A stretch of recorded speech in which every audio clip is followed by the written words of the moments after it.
কৰে নেকি anti depression ঔষধ সাৱধান যিকোনো মুহূৰ্ততে ঘটিব পাৰে মাৰাত্মক বিপদ এণ্টি ডিপ্ৰেশ্যন ঔষধৰ পাৰ্শ্বক্ৰিয়াৰ ফলত আপুনি ভুগিব লগা হ'ব পাৰে হৃদৰোগত বৰ্তমান সময়ত বেছিভাগ মানুহৰে ডিপ্ৰেশ্যন বৃদ্ধি পোৱা দেখিবলৈ পোৱা গৈছে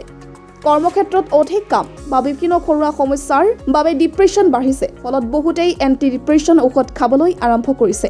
কিন্তু আপুনি জানেনে এই এণ্টি ডিপ্ৰেশ্যন ঔষধ আপোনাৰ স্বাস্থ্যৰ বাবে কিমান ভয়ংকৰ হ'ব পাৰে শেহতীয়াকৈ এক অধ্যয়নত এণ্টি ডিপ্ৰেশ্যন ঔষধৰ পাৰ্শ্বক্ৰিয়াৰ বিষয়ে উদ্বেগ প্ৰকাশ কৰা হৈছে য'ত ইয়াৰ ব্যৱহাৰকাৰীৰ মাজত হঠাৎ হৃদৰোগৰ আশংকা বৃদ্ধি পোৱাৰ কথা উল্লেখ কৰা হৈছে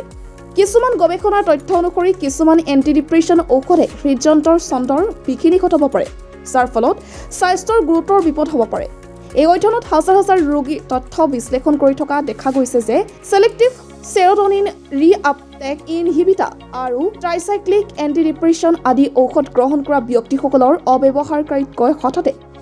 হৃদযন্ত্ৰ বন্ধ হোৱাৰ সম্ভাৱনা বেছি